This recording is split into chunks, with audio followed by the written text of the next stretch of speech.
Agora você ouve uma palavra de vida com o pastor Érico Rodolfo Bussinger.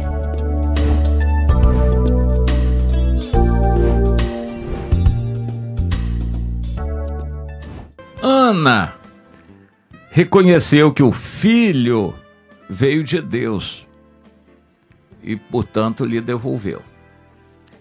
É bom sempre a gente lembrar aquele voto louco que a Ana fez. Quem é a Ana? É a mamãe do Samuel na Bíblia. Era casada com Eucana, era um levita, uma família que servia a Deus, mas que usou uma prerrogativa da lei que permitia que um homem tivesse uma segunda mulher caso a primeira não lhe desse filhos. Naquela época se valorizava muito isto, a descendência, criar filhos. Criar filhos era a bênção de Deus e quanto mais filhos alguém pudesse ter, melhor. Era a ideia prevalecente naquela época. Mas a Ana não dava filhos, era estéril. Deus usou isso muitas vezes na Bíblia. Várias mulheres eram estéreis. A Sara do Abraão, a Rebeca do Isaac, a Isabel do Zacarias, que gerou o João Batista. E assim, Deus usou essas situações. A Ana era estéril. Por causa disso, o marido pegou uma outra mulher, aparentemente só para criar filhos, quase uma concubina, a Penina. E era esposa, sim, abrindo uma opção que a lei dava, mas o Eucana amava era a Ana, não necessariamente a Penina. Nós achamos que isso é um erro. O próprio Deus estabeleceu na lei que ele deveria dar todos os direitos igualmente. Aparentemente ele fazia isso, mas o amor era uma questão muito subjetiva e pela descrição que temos da Bíblia, ele não amava a Penina, mas ela lhe deu filhos. E a Ana prosseguiu com a sua luta, a sua crise íntima. Ela queria ter filhos. Uma mulher naquela época que não tivesse filhos era considerada amaldiçoada por Deus. Hoje as culturas já são diferentes, mas naquela época isso era uma questão de vida ou morte, de honra para uma mulher. E a Ana sonhava em ter um filho. Provavelmente ela queria ter um filho para ela, mas as coisas foram acontecendo e o tempo passando e ela orando e pedindo e Deus não atendendo, até que ela chegou a uma situação delicada, vislumbrando aquele fim dos costumes de uma mulher, ou seja, a partir de quando ela não mais poderia ter filhos, a idade ia avançando, ela se desesperou. Senhor, ou é agora que eu vou ter filhos ou nunca. Então, Senhor, eu quero ter filhos. E ela passou a considerar a possibilidade de ter filhos como uma manifestação de Deus com um propósito. Antes, provavelmente, se ela seguisse o caminho normal das mulheres, ela teria algum filho ou alguns filhos para ela em condições normais. Mas a situação apertou de uma tal maneira que a obrigou a fazer aquele voto louco de dedicar o filho a Deus. Se o Senhor me der um filho, eu vou devolver esse filho ao Senhor. Aquilo ela não sabia, mas era um propósito de Deus, uma vez que no capítulo 2 de 1 Samuel, nós vemos a Bíblia descrever o caminho mau dos filhos de Eli, o sumo sacerdote. O sumo sacerdote foi condenado por Deus e depois morreu, e a sua descendência foi extinta ali no sacerdócio. Isto terminou de acontecer com o Itamar, que foi a descendência do Itamar foi extinta quando, na época de Davi, o Davi teve aqueles dois sacerdotes e um deles era o descendente, o último descendente da linha de Itamar, e foi morto. E ficou só o Zadok, de onde vem o nome aí, os saduceus. O Zadok era a verdadeira linhagem do Eleazar, filho de Arão. E assim, o sacerdote Eli, que era sumo sacerdote, foi condenado por Deus. Ele tinha filhos que deixava fazer coisas erradas e aquilo fez com que Israel todo se desviasse do Senhor. Deus viu que aquilo era muito sério, não haveria outra maneira de agir. Deus provavelmente entendeu assim e quis um filho adotivo para o sumo sacerdote Eli que fosse fiel. Ele teria que ser uma pessoa criada de uma maneira diferente. Deus providenciou na sua soberania, grande sabedoria, aquelas condições para que a Ana devolvesse o filho ao Senhor e consagrasse esse filho para ser um filho adotivo do sumo sacerdote Levi. E sendo assim, ele foi considerado um sacerdote também. E Deus diz na profecia que levantaria um sacerdote fiel, que foi o Samuel. Em 1 Samuel, no capítulo 1, nós vemos que a Ana chegou àquele momento decisivo. Ela viu Deus agir, o milagre aconteceu, ela gerou aquele filho, criou até desmamar. Não sabemos a idade, entre 2 e 4 anos. Nessa idade, quando ele desmamou, ela levou para entregar definitivamente o filho ao Senhor, entregando-o ao sacerdote Eli.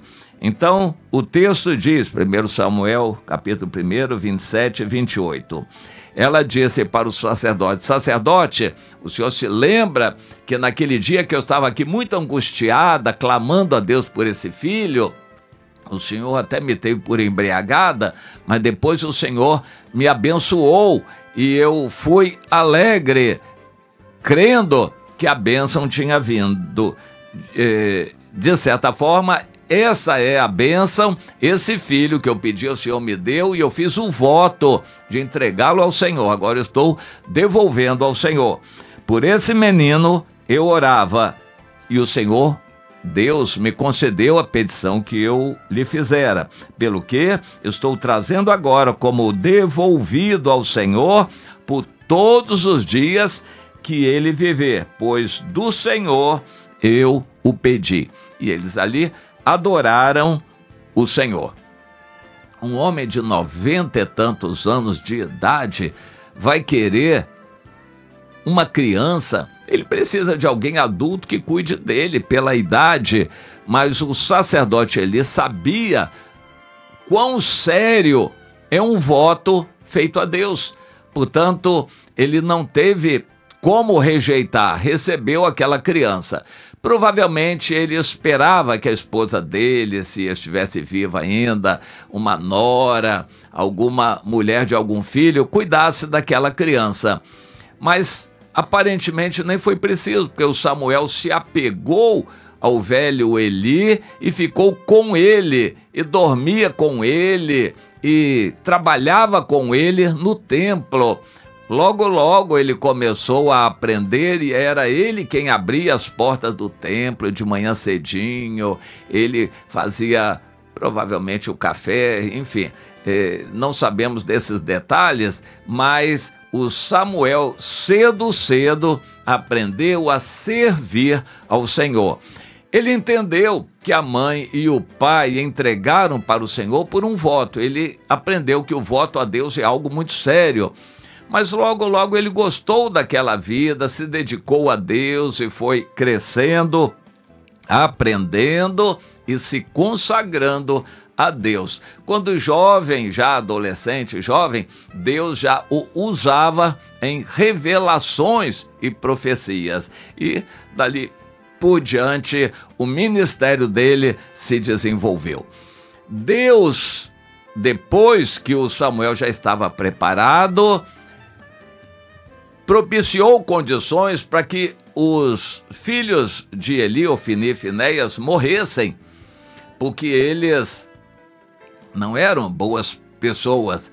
E o Samuel ocupou o lugar deles, e o sacerdote Eli também morresse. Foi uma situação dificílima para o povo de Israel quando os filisteus atacaram, queimaram tudo ali, queimaram o tabernáculo, levaram o que podiam, que era de metal valioso, de prata, ouro, até bronze, e levaram também a Arca da Aliança. Mas a Arca da Aliança Deus defendeu e fez com que tivesse uma história diferente, porque depois ela seria colocada no tabernáculo de Davi, e o Davi, quando fez aquilo, trazer a arca para perto, estava abrindo uma revelação tremenda de Deus, que esse tabernáculo de Davi, separado do tabernáculo único que havia, era Deus indicando que viria um momento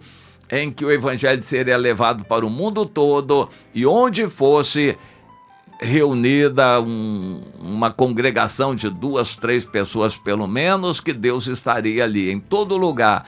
Isso seria o tabernáculo de Davi, que hoje está sendo erguido em muitos lugares do mundo, em todo lugar onde 2 ou 3 pessoas pelo menos invocam o Senhor.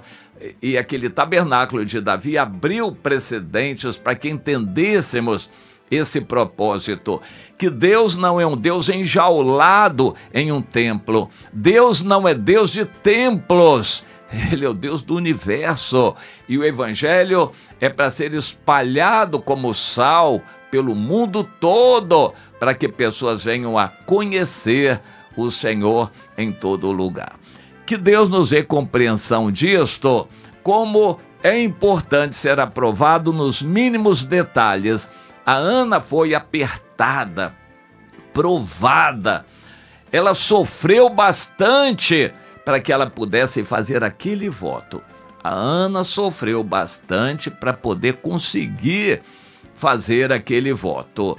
E ela fez aquele voto, e Deus precisava que ela fizesse aquele voto, porque Deus precisava daquela criança para prepará-la desde o ventre materno para ser aquele sacerdote fiel que Deus queria para poder ungir o rei Davi. Deus estava preparando a vida do Samuel.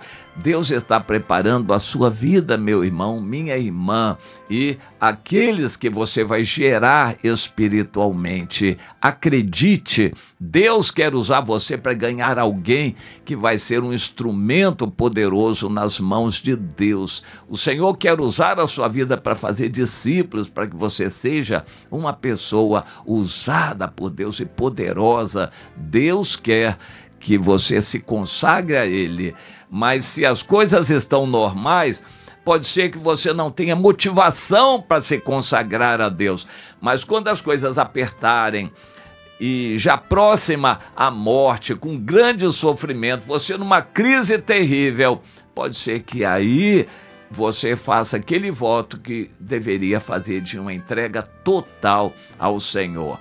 Entenda isso e faça este voto sem que seja necessária a dor ou o grande sofrimento para empurrar você a fazer esse voto. Que voto? Entrega total. A Ana entregou o que ela queria de mais precioso, um filho.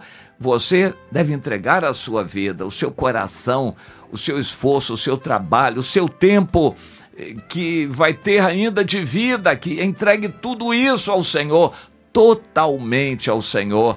Você não vai se arrepender disso. Mas se você não entregar, vai viver uma vida como a Penina. Talvez você se arrependa mais tarde, ou talvez seja tarde demais quando você quiser se arrepender.